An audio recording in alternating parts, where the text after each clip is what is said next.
Bonjour les amis et bienvenue sur votre chaîne YouTube Antibal Premier. Si vous êtes nouveau ici, abonnez-vous à la chaîne et n'oubliez pas d'activer la notification pour ne rien rater des prochaines vidéos. Cette vidéo est la suite de celle qui a porté sur les mois bibliques de l'année. Nous allons voir dans cette vidéo comment le sabbat de l'Éternel a été changé et comment tout le monde l'a adopté. Genèse chapitre 2 versets 2 à 3. Dieu acheva au 7e jour son œuvre qu'il avait faite, et il se reposa au 7e jour de toute son œuvre qu'il avait faite. Dieu bénit le 7e jour et le sanctifia, etc. Exode chapitre 20 versets 8 à 10. Souviens-toi du jour de repos, pour le sanctifier. Mais le 7e jour est le jour de repos de l'Éternel, ton Dieu. Exode chapitre 31 verset 16. Les enfants d'Israël observeront le sabbat, en le célébrant, eux et leurs descendants comme une alliance perpétuelle. Le sabbat est fait par Dieu depuis le commencement pour être donné à son peuple dans la suite des temps. Et lorsque le temps fut arrivé, il l'a transmis à Moïse en commandement. Il signifie le jour de repos de l'Éternel. Il est un signe entre lui et ses enfants à perpétuité. Ce jour de repos est unique et pour le trouver on commence à compter à partir de la nouvelle lune selon 1 Samuel chapitre 20 verset 27. Le lendemain, second jour de la nouvelle lune, etc. Ce qui fait que le sabbat tombe sur le 7, le 14, le 21 et le 28 de tous les mois de l'année. Le Seigneur Jésus nous confirme l'immuabilité des commandements de Dieu dans Matthieu chapitre 5 versets 17 à 19. Ne croyez pas que je sois venu pour abolir la loi ou les prophètes, je suis venu non pour abolir mais pour accomplir. Car je vous le dis en vérité, tant que le ciel et la terre ne passeront point, il ne disparaîtra pas de la loi un seul iota ou un seul trait de la lettre, jusqu'à ce que tout soit arrivé. Celui qui supprimera l'un de ces plus petits commandements, et qui enseignera aux hommes de faire de même, sera appelé le plus petit dans le royaume des cieux. Historique des jours de la semaine en Rome. Selon l'histoire, Rome fut créée par l'empereur Romulus en 753 avant Jésus-Christ. L'année romaine en ce temps-là comptait 10 mois et débutait leur mars alors que chez les Juifs, l'année avait 12 mois depuis le commencement selon Genèse chapitre 7 verset 11 et Genèse chapitre 8 versets 4 et 5. Numa Pompilius le second empereur après Romulus ajouta au cours de son règne entre 715 à 672, leurs mois de janvier et de février. 200 à 44 avant Jésus-Christ, soit 46 ans avant Jésus-Christ, Jules César a introduit le calendrier julien et fait débuter l'année leur 1er janvier. Dans la semaine de 7 journements les jours fut introduit après l'introduction du calendrier julien en Rome. Le calendrier julien et celui de la République romaine avaient 8 jours et ces jours étaient marqués par des lettres de A, B, C, D, E, F, G, H dont une des lettres marquait le jour du marché. Ce fut le calendrier républicain romain et le calendrier julien qui étaient en usage au temps du Seigneur Jésus. Comment dire que leur samedi ou leur dimanche est le sabbat si ces noms actuels des jours de la semaine n'existaient pas dans les calendriers utilisés à l'époque du Sauveur Jésus comme le montre l'histoire. Pour preuve, c'est en 321 après Jésus-Christ que l'empereur Constantin adopta officiellement la semaine de 7 jours. Il fit de leur dimanche le premier jour de la semaine et leur samedi le dernier. Plus convaincant encore, le sabbat fut depuis la création du monde dans Genèse chapitre 2 et devient un commandement pour Israël en Exode chapitre 20. Moïse, les prophètes, les Juifs, le Seigneur Jésus lui-même et ses disciples ne connaissant ni leur samedi ni leur dimanche ont pourtant observé le sabbat. Alors comment leur samedi ou leur dimanche est le sabbat? Comme on le voit, il est très clair que c'est un grand mensonge que leur samedi ou leur dimanche est le sabbat de Dieu. L'histoire romaine et la Bible sont les deux preuves incontestables contre ces affirmations gratuites. D'où viennent les noms des jours de semaine que nous avons? Les noms des jours employés actuellement sont directement inspirés du latin et plus particulièrement de la mythologie grecque et des divinités romaines. En français ils tiennent leur origine des noms de divinités de la mythologie gréco-romaine. Chaque jour était l'occasion de fêter une des divinités romaines qui était associée à un des astres que les astronomes de l'époque pouvaient observer. Signification de leur jour de semaine, voir Wikipédia. Sol dies, jour du soleil, dimanche. Luna et dies, jour de la lune, lundi. Martis dies, jour de Mars, mardi. Mercury dies, jour de Mercure, mercredi. Jovis dies, jour de Jupiter, jeudi. Vénéris dies, jour de Vénus, vendredi. Saturni dies, jour de Saturne, samedi. On peut voir l'existence de ces divinités romaines au temps des apôtres dans Actes chapitre 14 verset 12, ils appelaient Barnabas Jupiter et Paul Mercure parce que c'était lui qui portait la parole. Signification de leur mois de l'année, voir Wikipédia. Janvier en honneur du dieu Janus et fut faire le premier mois par Jules César. Février en honneur du dieu des morts et de la purification. Mars en honneur du dieu de la guerre et le premier mois auparavant. Avril en honneur de la déesse de l'amour et de la beauté. Mai en honneur de la déesse Maya. Juin en honneur de la déesse Junon. Juillet en honneur à l'empereur Jules César autrefois appelé Quintilis, 5e mois. Août, en honneur à l'empereur Auguste autrefois appelé Sextilis, 6e mois. Septembre, octobre, novembre et décembre tirent leur nom de leur position dans le calendrier romain républicain. Ils étaient respectivement les 7e, 8e, 9e et 10e mois de l'année. Avant d'arriver là où nous sommes aujourd'hui dans les compromis avec la parole de Dieu sur les temps et la loi, Dieu a donné longtemps à Daniel une révélation dans le livre de Daniel chapitre 7 versets 23 à 25, il prononcera des paroles contre le Très-Haut, il opprimera les saints du Très-Haut, et il espérera changer les temps et la loi, que celui qui y fasse attention. Voici comment cette révélation est accomplie. Catholique Virginian to tell you the truth page 9 3 octobre 1947 version française. De cette même église catholique, vous avez accepté votre dimanche et celui-ci, comme jour du Seigneur, vous a été transmis comme tradition, et le monde protestant tout entier l'a accepté en tant que tradition car il n'existe pas un iota des Écritures pour le soutenir. Donc, ce que vous avez accepté comme règle de foi aussi inappropriée que cela puisse être tout comme votre dimanche vous l'avez accepté sur l'autorité de l'Église catholique romaine. DB. Ray, The Papal Controversy, page 179, 1892. Et voici le chaos. Canon 29 de l'Église catholique. Il n'est pas propre pour les chrétiens de judaïser en chômant le sabbat, mais ils doivent travailler en ce jour, ils doivent se reposer le dimanche comme les chrétiens, préférant ce jour s'ils veulent sous peine d'anathème.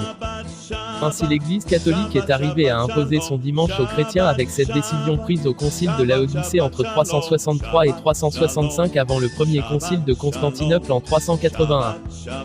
Comment peut-on comprendre cette décision de l'Église catholique après avoir admis clairement qu'il n'existe pas un iota des Écritures pour soutenir son dimanche? En quoi le sabbat gêne-t-il cette Église catholique au point où il faut qu'il l'annule à tout prix pour son dimanche?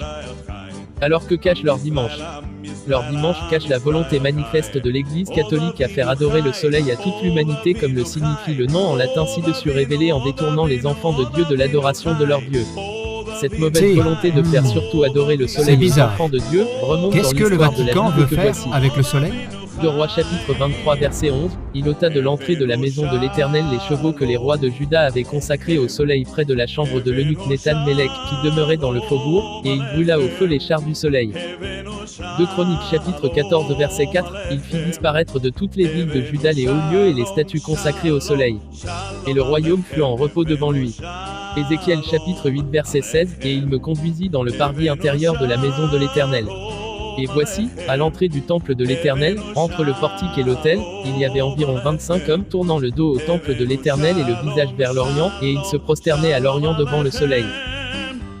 Et Dieu, comment voit-il l'adoration du soleil? Deutéronome chapitre 4 verset 19, veille sur ton âme, de peur que levant tes yeux vers le ciel, et voyant le soleil, la lune et les étoiles, toute l'armée des cieux, tu ne sois entraîné à te prosterner en leur présence et à leur rendre un culte.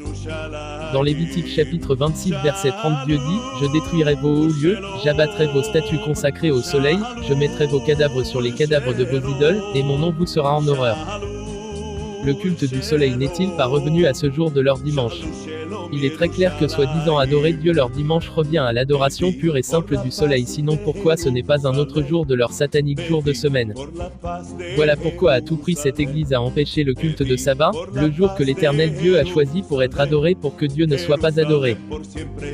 Laissez le sabbat de Dieu pour leur dimanche, le Seigneur Jésus l'explique comme suit dans Marc chapitre 7 verset 8, vous abandonnez le commandement de Dieu et vous observez la tradition des hommes.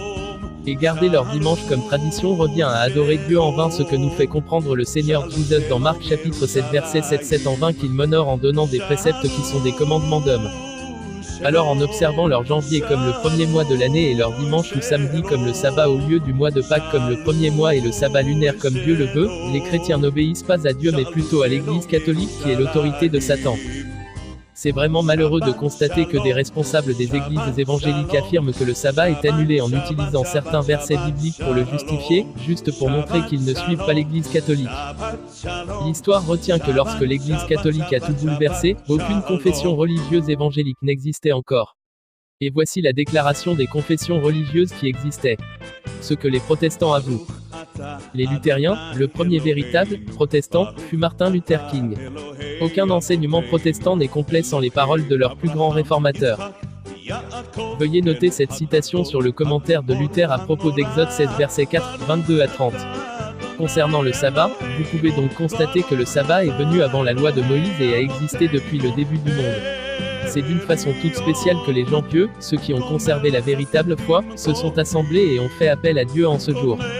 Traduit de Auslegung des Alten Testament, commentaire de l'Ancien Testament, dans Sämtliche Schriften, collection des écrits, édité par J.G. Walsh, vol. 3, col. 950, édition Saint. Louis de Leatherworks, 1880. Martin Luther a personnellement observé le sabbat. La source suivante nous révèle pourquoi il n'a pas exhorté les autres à faire de même. Luther lui-même, alors qu'il est dit qu'il croyait en l'observance du sabbat du 7e jour et observait celui-ci, ne l'a pas prescrit dans ses articles sur la foi à ses fidèles, tel qu'il apparaît dans les textes maintenant en notre possession. Toutefois, il a été mentionné que dans sa thèse originale, Luther préconisait l'observance du sabbat du 7e jour, mais ses collègues s'y sont objectés en prétextant que c'était une doctrine impopulaire qui aurait tendance à repousser les supporters de la réforme qui n'étaient pas aussi pieux qu'ils auraient dû l'être, mais étaient d'un grand secours contre l'usurpation de la papauté. Dodger and Dodd, A History of the True Religion, pp. 196 à 197. Les catholiques romains disent que le jour du sabbat a été changé pour le jour du Seigneur, à l'encontre du décalogue à ce qu'il semble. Il n'y a pas non plus de meilleur exemple que celui du changement du jour du sabbat. Grand, disent-ils, est le pouvoir de l'Église puisqu'elle a remplacé un des 10 commandements. Augsbourg Confession of Faith, A. 28, par Mélanchthon, approuvé par Martin Luther, 1530, The Book of Concord of the Evangelical Lutheran Church, Henry Jacob, 1911 éditions, page 63. Nous avons vu comment l'empreinte du sabbat juif s'est évanouie graduellement de l'esprit de l'Église chrétienne, et à quel point la nouvelle pensée sous-jacente à l'observance du premier jour a pris possession de l'Église. Nous avons vu que les chrétiens des 3 premiers siècles n'ont jamais confondu l'un et l'autre mais, pendant un certain temps, les ont observés tous les deux. Ce sont des problèmes, A Study Book of United Lutheran Church, page 36, 1923. La fête du dimanche, comme toutes les autres fêtes, a toujours été une ordonnance des hommes puisqu'il était loin de la pensée des apôtres d'établir un commandement divin à cet égard, loin de leur pensée et loin des intentions de l'Église apostolique primitive de vouloir transférer les lois du sabbat vers le dimanche. Dr. Augustus Ninder, The History of the Christian Religion and Church, traduction de Henry John Rose, page 186, 1843. Mais ils sont dans l'erreur en enseignant que le dimanche doit être observé en lieu et place du sabbat de l'Ancien Testament et doit être sanctifié comme le 7e jour l'était par les enfants d'Israël. Ces églises sont dans l'erreur par cet enseignement car les Écritures n'ordonnent nullement le premier jour de la semaine à la place du sabbat. Il n'existe simplement pas de loi dans le Nouveau Testament à cet effet. John Theodore Müller, Sabbath or Sunday, page 15-16. Les anglicans et les épiscopaliens, et où les Écritures nous ordonnent-elles d'observer le premier jour? Elle nous ordonne de sanctifier le 7e, mais nulle part est-il ordonné d'observer le premier. La raison pour laquelle nous observons le premier jour de la semaine au lieu du 7e est la même que pour plusieurs autres choses, non pas à cause de la Bible, mais parce que l'Église catholique nous l'a imposé. Isaac Williams, Plein Sermon au The Catechism, volume 1, page 334-336. Il n'existe aucun passage ni indice dans le Nouveau Testament en ce qui concerne l'abstention du travail le dimanche, aucune loi divine sur le repos du dimanche, l'observance du mercredi des cendres et du carême sont exactement sur le même pied que l'observance du dimanche. Canon et Ton, The Ten Commandments, page 52, 63, 65. Nous avons effectué le changement du 7e au premier jour, du sabbat au dimanche, sur la seule autorité de l'Église catholique. Évêque Seymour, Why We Keep Sunday. Les baptistes, il y avait et il y a toujours le commandement de sanctifier le jour du sabbat, mais ce jour de sabbat n'était pas le dimanche.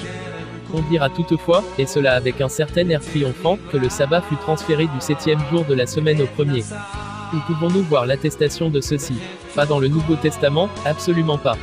En ce qui me concerne, il me semble impensable que Jésus, pendant les 3 années passées avec ses disciples, discutant souvent avec eux du sabbat, qu'il n'ait jamais fait allusion au transfert de ce jour, ni d'ailleurs durant les 40 jours qui ont suivi sa résurrection. Bien entendu, je sais fort bien que le dimanche en est venu à être observé pendant l'histoire chrétienne primitive, mais quel dommage qu'il apparaisse marqué du signe du paganisme, baptisé du nom du Dieu Soleil, adopté et sanctionné par l'apostasie papale, et transmis comme héritage sacré au protestantisme. Dr. Edward T. Hiscox lors d'une conférence devant des ministres à New York, 13 novembre 1893, New York examiné, 16 novembre 1893. Il n'y a jamais eu de changement formel ou autorisé du sabbat juif du 7e jour à l'observance du premier jour chrétien. William Owen Carver, The Lord's Day in Our Day, page 49. Les congrégationalistes, il est très clair que, même si nous observons rigidement et avec dévotion le dimanche, nous n'observons pas le sabbat a été fondé sur un commandement divin spécifique. On ne peut pas s'appuyer sur un tel commandement en ce qui concerne l'obligation d'observer le dimanche. Il n'existe pas une seule phrase dans le Nouveau Testament qui suggère que nous encourons une pénalité quelconque en violant la supposée sainteté du dimanche. Dr. R. W. Dale, The Ten Commandments, pages 127 à 129. Le sabbat chrétien, le dimanche ne se retrouve pas dans les Écritures et n'était pas appelé « sabbat » par l'Église primitive. Timothy Dwight, Théologie, Explained and Defended, Cer. 107, volume 3, page 258, 1823. Les disciples du Christ, mais, diront certains, il a été changé du 7e jour au 1er. Où, quand, et par qui? Personne ne peut le dire. Non, il n'a jamais été changé, et ne pouvait l'être, à moins que la création ne soit refaite, car la raison sous-jacente doit être changée avant l'observance, et encore faut-il qu'elle puisse l'être. Ce ne sont que des fables de vieilles femmes que de parler de changer le sabbat du 7e jour au 1er. S'il l'a été, c'est par le même auguste personnage qui, d'office, a changé les temps et la loi. Je crois que son nom est Dr. Antéchrist.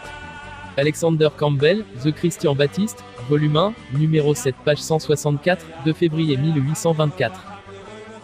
Le premier jour de la semaine est communément appelé sabbat. C'est une erreur. Le sabbat de la Bible est le jour qui vient juste avant le premier jour de la semaine. Le premier jour de la semaine n'est jamais appelé sabbat ou que ce soit dans les Écritures. C'est aussi une erreur de parler de changement du sabbat du samedi au dimanche. Il n'y a aucune indication d'un tel changement nulle part dans la Bible. First Day Observance, page 17-19. Les méthodistes déclarent, mais, la loi morale incluse dans les 10 commandements, Christ ne l'a pas enlevée. Il n'était pas dans son dessein de révoquer quelque partie que ce soit de cela. C'est une loi qui ne peut jamais être anéantie, chaque partie de cette loi doit demeurer en force pour toute l'humanité, à travers les âges, ne dépendant ni du lieu ni de l'époque ou de quelques circonstances appelées à changer, mais doit reposer, sur la nature de Dieu et de l'homme et sur leur relation réciproque, qui est immuable. John Wesley, The Works of the Rev. John Wesley, A.M., John Emory, Sermon 25, volume 1, page 221. Prenez par exemple, le sujet du dimanche. Il y a des indications dans le Nouveau Testament sur la façon dont l'Église en est venue à observer le premier jour de la semaine, mais il n'y en a aucune qui dit aux chrétiens d'observer ce jour ou de transférer le sabbat juif vers ce jour. Harris Franklin Rall. Christian Advocate, page 26, 2 juillet 1942. Pour les presbytériens, le sabbat fait partie du décalogue, des 10 commandements. Ceci en soi, règle à jamais la question de la pérennité de cette institution, donc, jusqu'à ce qu'il puisse être démontré que l'ensemble de la loi morale a été abrogé, le sabbat demeurera. Les enseignements du Christ confirment la perpétuité du sabbat. T. C. Blake, D.D., Théologie Condensed, page 474-475. Whitel, nous dit, le sabbat était obligatoire en Éden et il a été en vigueur depuis ce temps. Ce 4e commandement débute par les mots « Souviens-toi », illustrant que le sabbat existait déjà lorsque Dieu a écrit la loi sur les tables de pierre au Sinaï. Comment les hommes peuvent-ils prétendre que ce commandement a été aboli alors qu'ils admettent que les 9 autres sont toujours obligatoires? D. L. Moody, Weighed and Wantin, page 47-48. Avec ces aveux, visiblement ces responsables des églises évangéliques n'ont aucune connaissance sur le sujet donc ils doivent se taire. Analysons ces versets qu'ils prétendent annuler le sabbat. Partie A. Marc chapitre 2 versets 27 à 28, puis il leur dit, « Le sabbat a été fait pour l'homme, et non l'homme pour le sabbat de sorte que le Fils de l'homme est maître même du sabbat. » Quel mot ou expression montre dans ce verset que le Seigneur Jésus a annulé le sabbat? Bien au contraire, il affirme être le maître même du sabbat. La bonne nouvelle est que le Seigneur Jésus n'a pas dit qu'il est le maître de leur dimanche. Partie B. Jean chapitre 20 verset 19, le soir de ce jour qui était le premier de la semaine, les portes du lieu où se trouvaient les disciples étant fermées, à cause de crainte qu'ils avaient des Juifs, Jésus vint se présenta au milieu d'eux et leur dit la paix soit avec vous. Après la résurrection du Seigneur Jésus, tôt le premier jour de la semaine, une manœuvre a été mise en marche contre ses disciples dans Matthieu chapitre 28 versets 11 à 13 où les sacrificateurs et les anciens avaient donné de l'argent aux soldats pour qu'ils disent que ses disciples sont venus la nuit dérober son corps pendant qu'eux dormaient. Face à de telles accusations, les disciples avaient choisi de rester ensemble pour faire face à d'éventuelles oppressions des Juifs comme le verset le montre clairement. Certes, ils devaient prier pour demander du secours mais dans ce cas il ne s'agissait pas d'un culte. Au verset 26 de ce livre de Jean 20, on pourra lire ce qui suit, 8 jours après, les disciples de Jésus étaient de nouveau dans la maison et Thomas se trouvait avec eux. 8 jours après, revient encore au premier jour de la semaine qui suit l'apparition de Jésus à ses disciples. Pourquoi sont-ils réunis pour la seconde fois le même jour de la semaine suivante? Plusieurs points de vue sont envisageables. Mais ce passage seul ne suffira pas pour affirmer que les disciples de Jésus ont changé le sabbat pour le premier jour de la semaine car, dans Actes des Apôtres, chapitre 2 verset 46, on peut lire, ils étaient chaque jour tous ensemble assidus au temple. Et le chapitre 5 verset 42 on peut lire aussi, et chaque jour, dans le temple et dans les maisons, ils ne cessaient d'enseigner. Chapitre 13 verset 42, on peut lire, lorsqu'ils sortirent, on les pria de parler le sabbat suivant sur les mêmes choses. Chapitre 13 verset 44, on peut lire, le sabbat suivant, presque toute la ville se rassembla pour entendre la parole de Dieu. Chapitre 18 verset 4, on peut lire, Paul discourait chaque sabbat, et il persuadait des Juifs et des Grecs. Par ces versets, l'argument que le premier jour de la semaine est le nouveau jour d'adoration dans Jean chapitre 20 verset 26 ne tient pas. Partie C. Galates chapitre 4 versets 3 à 11 nous aussi, de la même manière, lorsque nous étions enfants, nous étions sous l'esclavage des rudiments du monde. Autrefois, ne connaissant pas Dieu, vous serviez des dieux qui ne le sont pas de leur nature. Mais à présent que vous avez connu Dieu, ou plutôt que vous avez été connus de Dieu, comment retournez-vous à ces faibles et pauvres rudiments, auxquels de nouveau vous voulez vous asservir encore? Vous observez les jours, les mois, les temps et les années. Je crains d'avoir inutilement travaillé pour vous. Une lecture avec sagesse de ces passages montre réellement que beaucoup de chrétiens lisent la Bible sans aucune compréhension. Prendre les versets 10 et 11, vous observez les jours, les mois, les temps et les années. Je crains d'avoir inutilement travaillé pour vous. Pour soutenir l'annulation de sabbat montre la mauvaise volonté de reconnaître son erreur. Du verset 4 à 9, l'apôtre Paul rappelait à ces nouveaux convertis de Galates, qu'ils vivaient autrefois sans Jésus dans le monde et qu'ils étaient soumis à de faibles et pauvres rudiments du monde qui consistent à observer des jours, des mois, les années à la manière du monde, comme exemple tel jour n'est pas bon pour faire de l'enterrement ou pour voyager, tel mois n'est pas propice pour les affaires, etc. Ces choses qu'ils doivent abandonner maintenant qu'ils sont des enfants de Dieu mais malheureusement tel n'est pas le cas. C'est pourquoi il leur a dit dans les versets 10 et 11 vous observez les jours, les mois, les temps et les années. Je crains d'avoir inutilement travaillé pour vous. Donc ce n'est pas à l'égard de l'observance du sabbat ni des mois où nous sommes appelés à des exigences bibliques qu'il l'a dit mais plutôt de leur paganisme. Partie D. Romains chapitre 14 verset 5 tel fait une distinction entre les jours, tel autre les estime égaux. Que chacun ait en son esprit une pleine conviction. Dans la Bible, il y a des jours particuliers pour des événements spéciaux tels que les jours des fêtes, des nouvelles lunes et des sabbats que Dieu a recommandés. L'apôtre parlait de deux types de chrétiens qui ne voient pas de la même manière ces jours. Et pour l'apôtre que chacun d'eux ait une pleine conviction que ce qu'il fait, il le fait pour Seigneur. Plus précisément ceux qui les estiment égaux. À présent, en quoi Romains chapitre 14 verset 5 annula-t-il le sabbat? Absolument en rien. Partie E.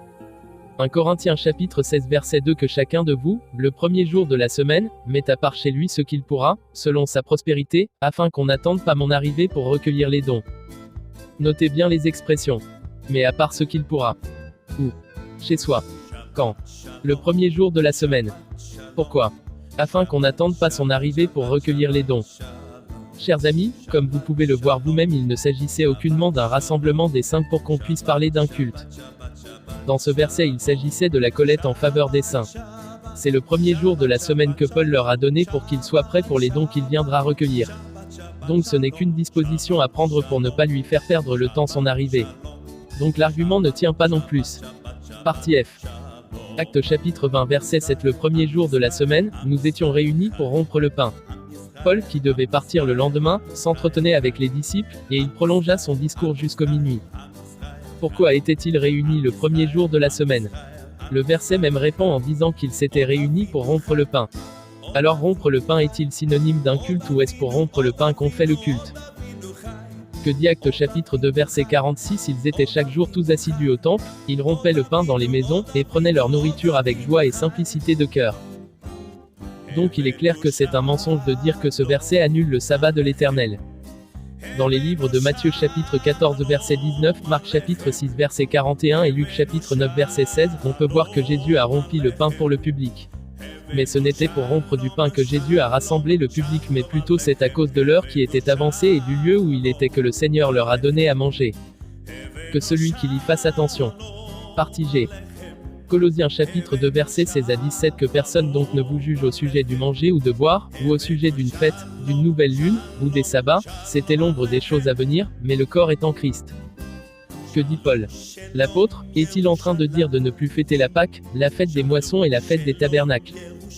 Supposons oui et opposons ce verset à Exode chapitre 12 verset 14. Vous conserverez le souvenir de ce jour et vous le célébrerez par une fête en honneur de l'Éternel, vous le célébrerez comme une loi perpétuelle pour vos descendants. Matthieu chapitre 5 versets 17 et 18. Ne croyez pas que je sois venu pour abolir la loi ou les prophètes, car, je vous le dis en vérité, tant que le ciel et le terre ne passeront point, il ne disparaîtra pas de la loi un seul iota.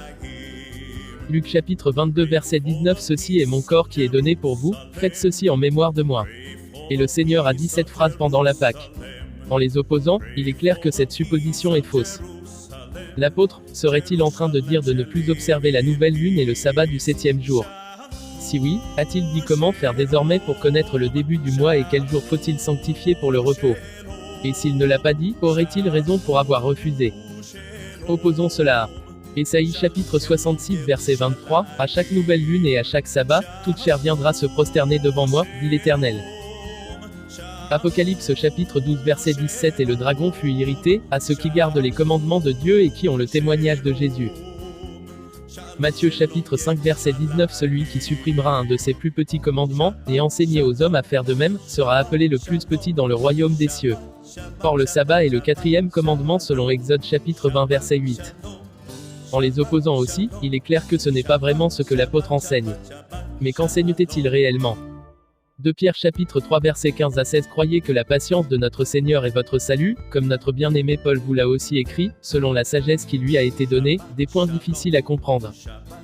Difficile à expliquer, si Paul, que supposons refuse qu'on observe les fêtes, dit qu'il veut célébrer la prochaine fête à Jérusalem dans Actes chapitre 18 verset 21, lorsque l'année de rédaction du livre des Actes des Apôtres est environ 61 de notre ère tandis que celui des Colossiens est environ 60 à 61 de notre ère, c'est-à-dire que le livre des Actes des Apôtres est écrit après celui de Colossiens. Après avoir examiné tous ces versets, vous voyez avec moi clairement qu'aucun d'eux n'autorise l'annulation de sabbat. Ce qui revient à dire qu'ils sont tous dans l'erreur ceux qui ont laissé le sabbat pour leur dimanche et mentent en disant qu'ils ne suivent l'Église catholique. Enfin, que retenons-nous sur le sabbat et la nouvelle lune? Matthieu chapitre 24 verset 20. Priez pour que votre fuite n'arrive pas en hiver, ni un jour de sabbat. Apocalypse chapitre 14 verset 12. C'est ici la persévérance des saints qui gardent les commandements de Dieu et la foi de Jésus. Ésaïe chapitre 66 verset 23, à chaque nouvelle lune et à chaque sabbat, toute chair viendra se prosterner devant moi, dit l'Éternel. Les 3 versets ci-dessus enlèvent tout doute sur l'annulation de sabbat et la nouvelle lune. Comment? Dans le livre de Matthieu chapitre 24 verset 20, Jésus parlait des signes de son avènement et de la fin du monde. Si vous êtes d'accord que l'avènement n'a pas déjà eu lieu ni la fin du monde, donc le sabbat demeure puis que le Seigneur Jésus nous demande de prier pour que notre fuite n'arrive pas en hiver, ni un jour de sabbat. Le sabbat étant le 4e commandement de Dieu, nous pouvons lire dans Apocalypse chapitre 14 verset 12 ce qui suit, c'est ici la persévérance des saints qui gardent les commandements de Dieu et la foi de Jésus.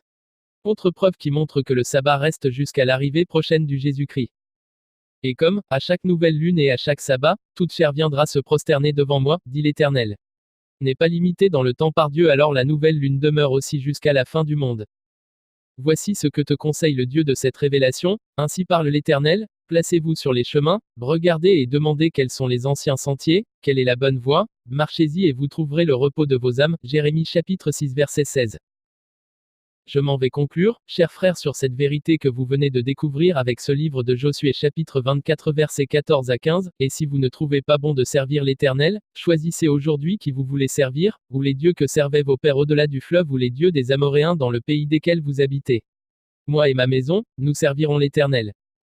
Donc si vous ne trouvez pas bon de servir l'Éternel, continuez à obéir à l'Église catholique, l'autorité de Satan et les autorités de votre religion, mais si vous choisissez de servir l'Éternel, sans délai sortez du milieu d'eux et vous sauverez votre âme. Que Dieu convainc chacun de vous et vous donne l'esprit d'obéissance.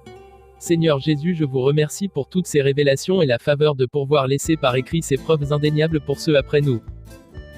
Oh, Père, à vous soit la gloire, la louange et l'honneur au nom de votre Fils, mon Sauveur Jésus-Christ de Nazareth.